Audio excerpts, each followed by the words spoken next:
episode of Daniel Lee Plastering and Rendering. And today we are tackling some damp repairs, some internal damp repairs. So it's little bits and pieces, but it's these little bits and pieces that they can really bug some people. So it's not a huge area. They've had a small section of damp come in from a blocked drain pipe outside, so they had some blocked drainage that created some nasty damp in the toilet.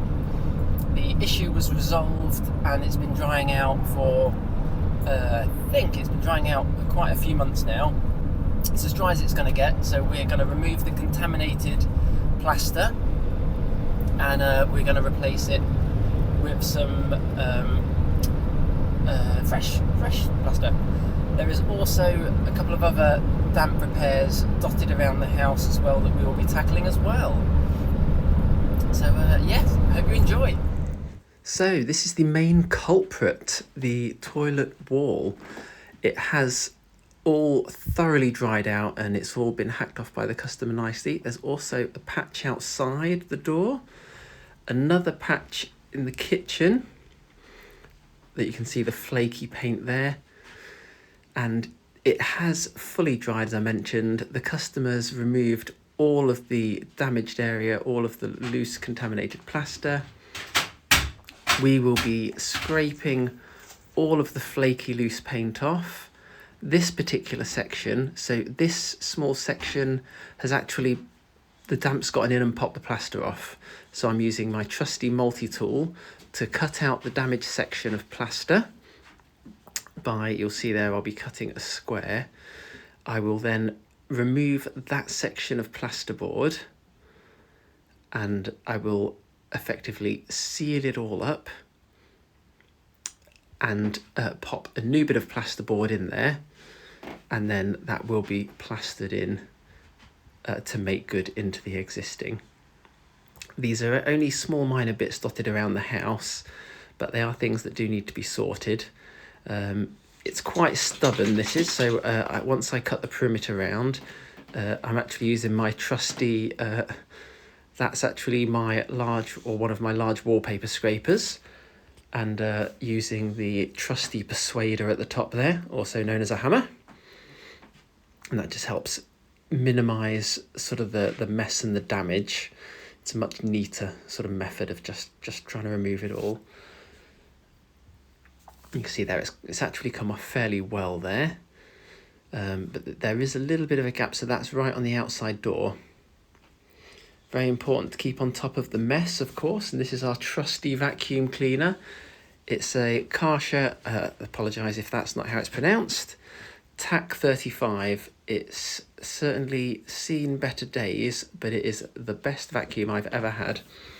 Incredibly loud, and it bangs as it's got a self-cleaning air filter, and it's very loud and noisy, not for an office, but fantastic for construction work.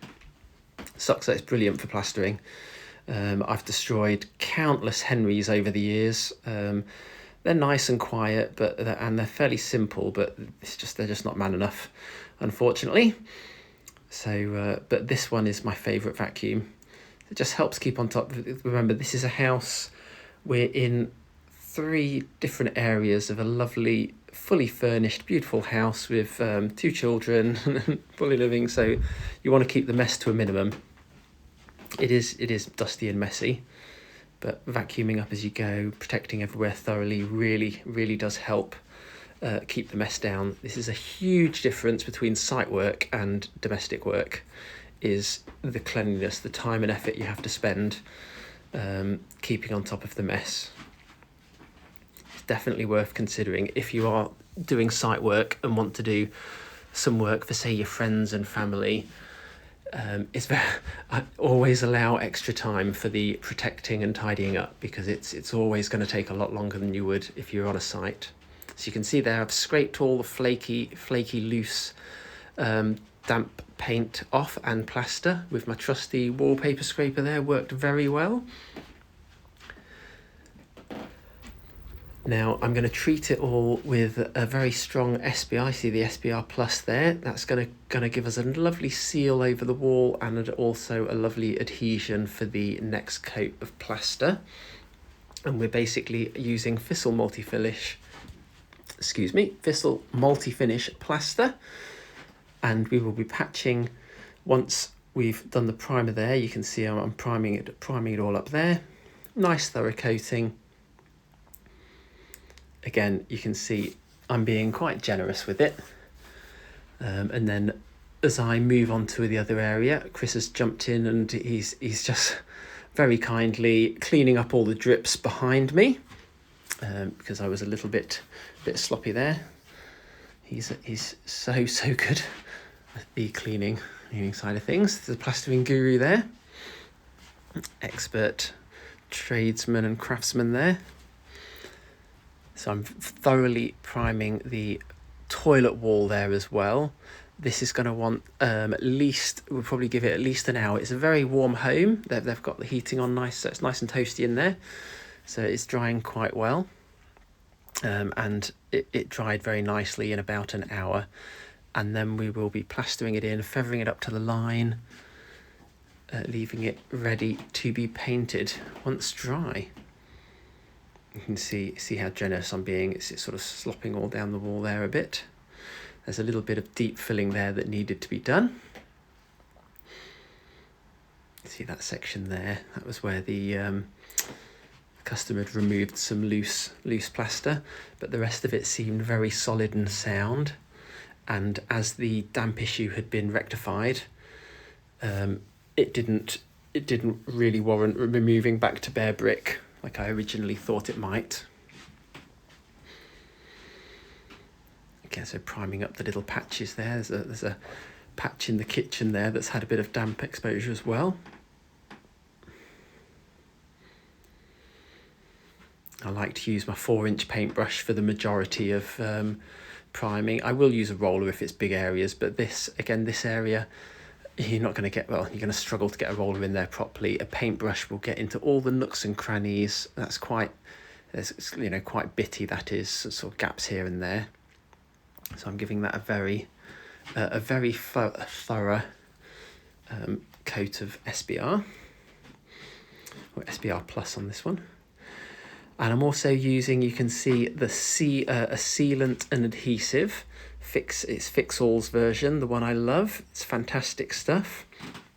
So I'm just measuring a bit of board there. I'm going to cut the board. See if my trusty Stanley and tape. Super quick method to cut is using the tape measure to hold the Stanley. I'm sure any of you pros out there that do dry lining all the time very familiar with that method. When you do it regularly, so much quicker. If you're doing very precise stuff, you might want to use a straight edge. But in this instance, I've been doing that method for so long, I can get it pretty accurate. Just trimming it off there a bit. And now I'm sealing it up fully. So because that's the door wall, I actually have used a full bead of silicone. I've actually gone all the way around the perimeter, but specifically on there, I've doubled it up to make sure that it's completely sealed where the door meets the new plasterboard, just in case any moisture tries to get through from outside. It will then come up to the barrier of the sealant. So that will ensure that you don't have any damp coming in from that location in future. I've also done it all the way around the perimeter. And let's hope they don't need to replace that anytime soon, because that little board is not going anywhere. It's going to be very well stuck in there. You can use a bit of drywall adhesive, but because it's such a small area, it's more convenient using the sealant. And I wanted to seal up the edge along the door wall anyway. So it's just a case it's more time efficient, more convenient. Do wipe any excess. You can see there I'm wiping a little bit of excess of the sealant off the board, because plaster doesn't like to stiff. If there's a nice sheet of it, you don't want a big string of sealant across the plasterboard. although I will be using fibre tape around there. And because it is a small patch, we're using half time. And we've got it on. Fast forwarded a little bit here, we've got the first coat on there. You can see the bucket there. So we've mixed it up with half time. You can mix up we've only gone for sort of half a bucket full. You mix it all up. As it goes off so quick, you can then use the same gear to get the second coat on as well. And certainly, it can correct me if I'm wrong, please feel free to comment. But it's certainly in our experience, it's gone very well. And we've now got the coats on and we're doing a good clean up there. Again, very important, clean up the skirtings. I love using, that's multi-surface protector or carpet protector for all the floors. And it just allows you to finish the job, leaving the house and the floor lovely and clean. Almost like you've never been there. And they will take 7 days to dry, and then they will be able to paint and redecorate. I hope you found this useful.